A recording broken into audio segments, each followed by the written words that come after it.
Now, a man accused of murdering a 4-year-old boy in Coventry has been cross-examined by the prosecution barrister, who said his actions demonstrated a lack of empathy and humanity. Yes, it's alleged that Mariusz Krezolek and his partner Magdalena Luczak murdered 4-year-old Daniel Pelka after systematically starving him for 6 months. Both deny murder and causing his death. Callum Watkinson was at Birmingham Crown Court. 4-year-old Daniel Pelka was allegedly starved for months, then beaten to death. His mother and her partner Mariusz Krezolek are accused of his murder. At their trial today, he was cross-examined by the prosecution barrister, who accused him of terrorising the boy.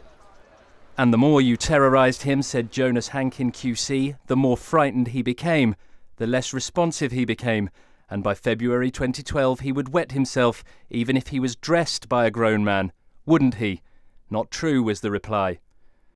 Earlier in court, Magdalena Luczak's defence barrister Stephen Linehan had challenged Mr Krezolek's account of how Daniel sustained the head injury that killed him, putting it to him that he had been upstairs with the child at the time.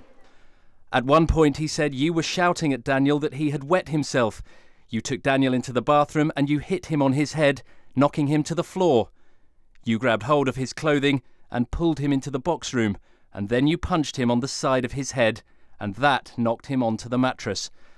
Mr Krezolek denied any of that was true and repeated his earlier account that Daniel had fallen in the kitchen and he didn't know how.